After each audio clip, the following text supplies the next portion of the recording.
Hello everyone, আশা করি আপনারা সবাই অনেক ভালো আছেন। প্রথমে আপনাদেরকে আন্তরিক ধন্যবাদ আমার এই ভিডিওটিতে আসার জন্য। আমার আজকের টপিক, আপনি কোনো একটা নিউজ ফেক, মিথ্যা বা ভুয়া কিনা কিভাবে চিনবেন। দেখুন, আমরা এই নিউজগুলোকে মানে এই যে ফেক, মিথ্যা বা ভুয়া নিউজগুলোকে এমনভাবে শেয়ার করি বা ছড়িয়ে দিই, এইটা গুজবে পরিণত হয়। আর আমরা সবাই জানি গুজব খুবই মারাত্মক একটা বিষয়। এটা যে কোনো সময়, যে কোনো মুহূর্তে একজন আরেকজনের সঙ্গে মারামারি বা একটা জাতির সঙ্গে আরেকটা জাতির বা একটা এলাকার সাথে আরেকটা এলাকার বা কোনো একটা জাতি যে কোনো সময় বিপদে পড়ে যেতে পারে। এরকমটা করা যাবে না। আমরা আজকে দেখব কোনো একটা পোস্ট সত্য না মিথ্যা, এইটা যেন আমরা জেনে তারপরে সেটাকে আমরা শেয়ার করি। কেমন? এইগুলো জানার আগে চলুন আমি কিছু উদাহরণ দিই আপনাকে, তাহলে এই বিষয়গুলো সম্পর্কে আপনার একটা ধারণা আসবে। কেমন? আমি একটু পিছন দিকে গেলাম। আপনারা জেনে থাকবেন যে কিছুদিন আগে একটা নিউজ ছড়িয়ে গেছিলো, মানে গুজব ছড়িয়ে গেছিলো, নিউজ তো না, গুজব ছড়িয়ে গেছিলো যে পয়লা রোজা থেকে শিক্ষা প্রতিষ্ঠান বন্ধ থাকবে।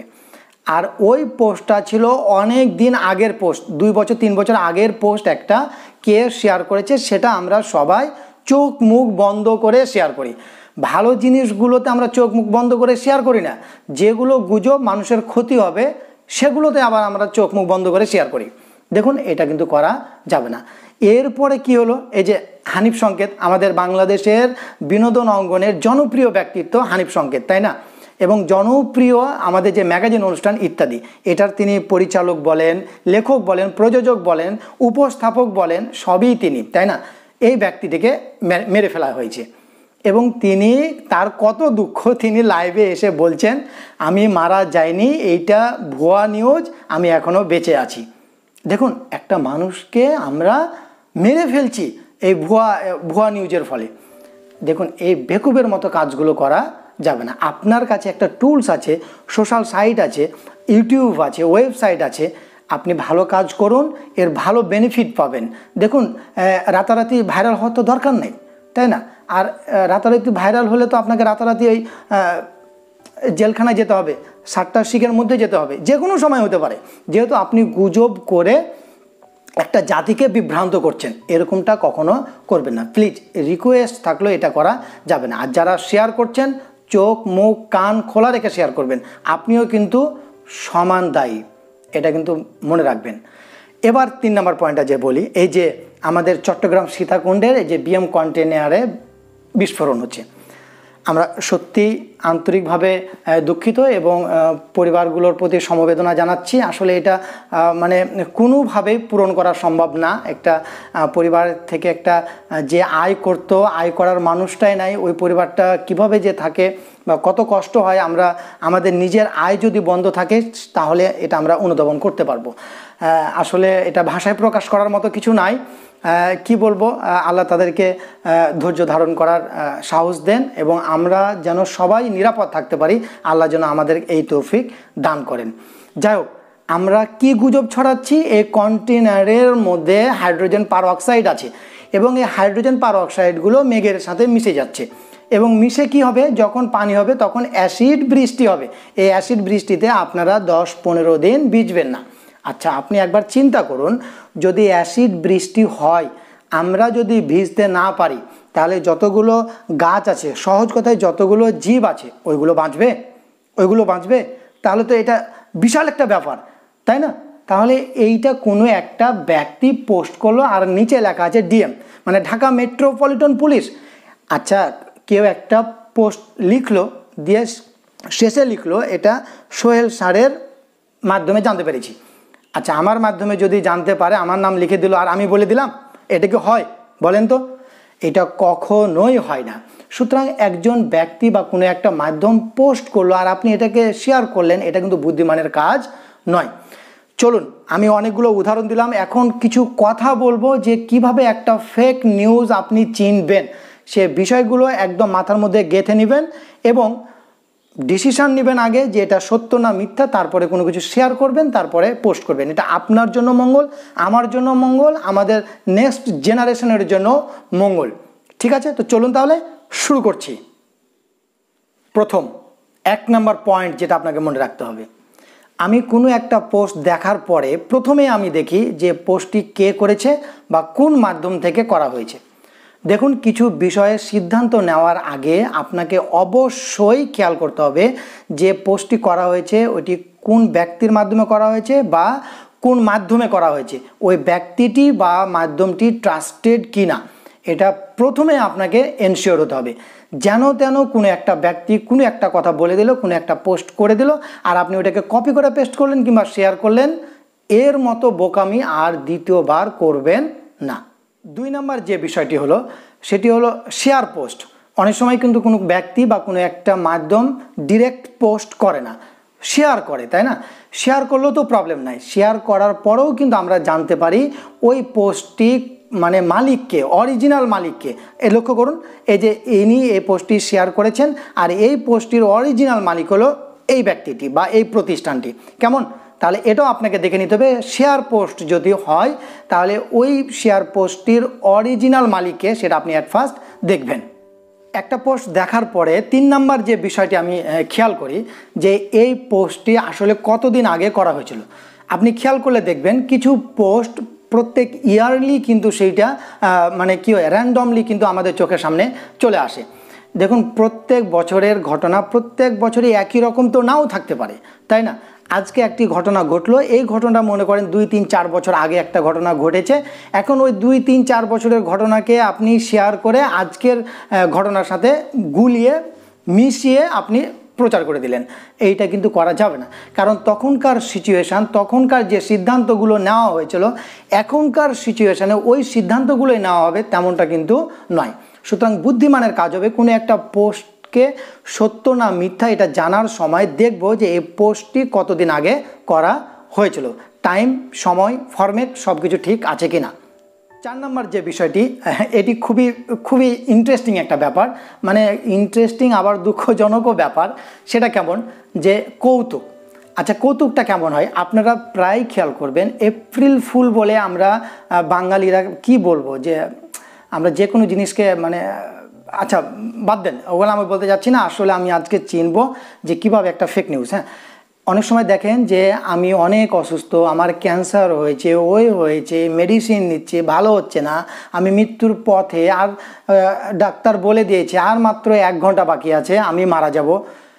আপনি প্রথমে 3, 4, 5টা লাইন পড়ে নিয়েই আপনি কমেন্টে শুরু করলেন, দোস্ত কী হয়েছে, কখন হয়েছে, কেমন হয়েছে, শুরু করে দিলেন।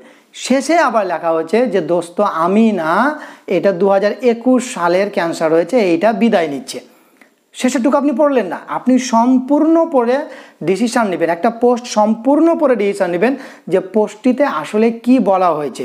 এরকম অনেক কৌতুক পোস্ট আছে যেগুলো 2-3টা লাইন পড়ে আপনি ডিসিশান নিতে পারেন না। এই 4 নম্বর পয়েন্টের মূল কথা হলো কোনো একটা পোস্ট সম্পর্কে সত্য মিথ্যা যাচাই করার আগে পোস্টটি সম্পূর্ণ পড়তে হবে, নইলে দরকার নেই ওই টাইপের পোস্ট আপনাকে শেয়ার করার বা লেখার, তাই না? এটা কিন্তু মাথায় রাখবেন। 5 নম্বর যে বিষয়টি আমি লক্ষ্য করি, ক্লিক বেট কোনো যদি পোস্ট হয়। ক্লিক বেট বিষয়টি কি?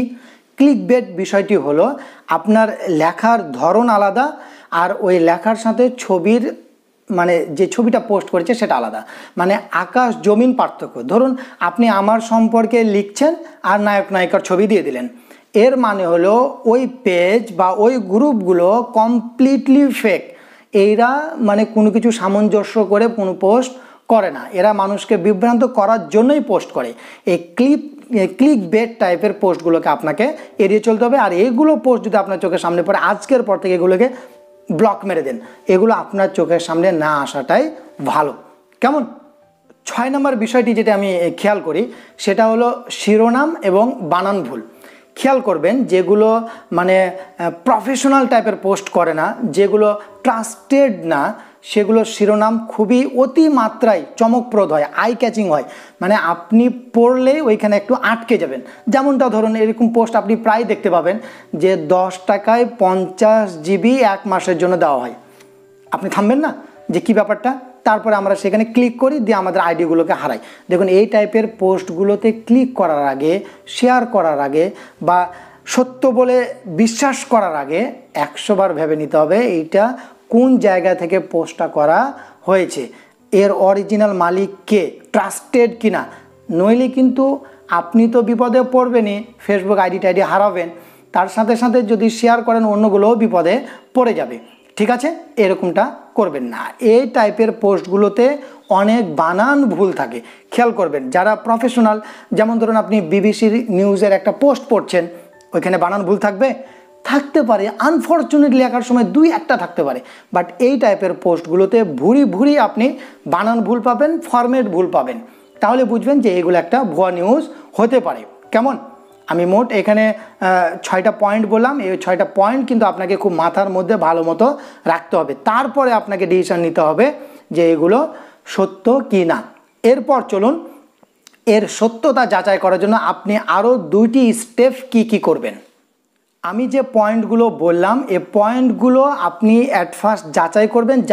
যাচাই করার পর আপনি সিদ্ধান্তে আসবেন যে পোস্টটি সত্য না মিথ্যা। আচ্ছা, একটা পোস্ট দেখার পর আপনার বিশ্বাস হলো যে পোস্টটি সত্য, আচ্ছা ধরে নিলাম সত্য।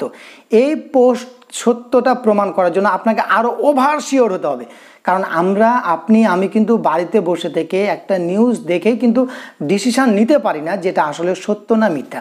আপনাকে আরও ওভার শিওর হতে হবে। ওভার শিওর হওয়ার জন্য কি করতে হবে? আপনাকে কিছু গ্রুপ বা পেজ অনুসরণ করতে হবে যেগুলো খুবই ট্রাস্টেড। এগুলো থেকে কোনো একটা পোস্ট আসা মানে ধরে নেবেন এখানকার পোস্টগুলো 100% শিওর যে এটা আসল নিউজ। তারপরেও যদি এই পোস্টগুলো কোনো কারণে মিথ্যা হয়, তারা কিন্তু আপনাকে পরক্ষণে বলবে যে দুঃখিত, এই পোস্টটি এটা না, এটা হতো। তাহলে আপনি সঠিকটা জেনে গেলেন, তাই না? তাহলে চলুন কোন পেজগুলো, কোন গ্রুপগুলো আপনি অ্যাট প্রেজেন্ট আপনি ফলো করবেন, লক্ষ্য করুন। প্রথমেই আপনাকে যে পেজের নাম বলবো সেটি হলো সাইবার 71। এই পেজটি আপনি ফলো করে রাখবেন। মনে রাখবেন, এই সাইবার 71 বলে সার্চ দিবেন, যে কোনো পেজে কিন্তু আপনি যাবেন না, অনেকগুলো পেজ পেতে পারেন, সেগুলোতে যাবেন না। লক্ষ্য করেন এখানে অনেকগুলো এখানে লাইকস বা ফলোয়ার্স আছে, এটা কিন্তু খেয়াল করবেন, তাহলে বুঝতে পারবেন যে এটা একটা ট্রাস্টেড মানে সাইবার 71।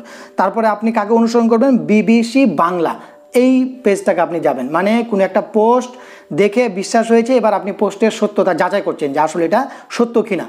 আর আমরা কিন্তু নিউজ ফিডে সব নিউজগুলো কিন্তু সঙ্গে সঙ্গে পাই না। তাহলে আপনি বুদ্ধিমানের কাজ হলো যে পোস্টটাকে সঠিকভাবে জানার জন্য সার্চ দিবেন, সাইবার 71-এ ঢুকবেন, বিবিসি বাংলায় ঢুকবেন, প্রথম আলো পেপারের এতে যাবেন, পেজে যাবেন যে সেখানে কোনো পোস্ট করা হয়েছে কিনা ওই বিষয়ে।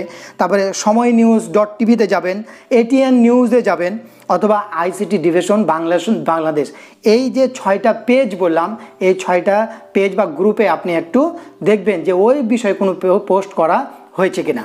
কেমন?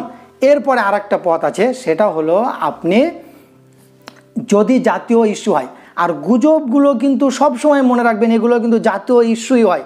গুজবগুলো খুবই ইম্পর্টেন্ট একটা দিক, মানে যতগুলো গুজব আছে, যতগুলো মিথ্যা ফেক নিউজ আছে, সবগুলোই কিন্তু জাতীয় বিষয় নিয়েই কিন্তু করা হয় 90% ক্ষেত্রে। আর জাতীয় বিষয় মানে আপনি জানেন যে এগুলো গণমাধ্যমে আসবেই, সেটা পত্রিকায় হোক বা রেডিওতে হোক বা টেলিভিশনে হোক, তাই না? এখন আমরা এতগুলো জানার পরে আর একটা নিশ্চিত হব, সেটা হলো টেলিভিশন চ্যানেল দেখব। এখন ধরুন আমি বাসায় আছি, আমি টিভি খুলে আমি কোনো একটা চ্যানেলে চলে গেলাম, চ্যানেলে চলে গিয়ে আমি নিচে তো সুন্দর করে হেডলাইন দেওয়া থাকে যে এরকমটা হয়েছে, তাই না?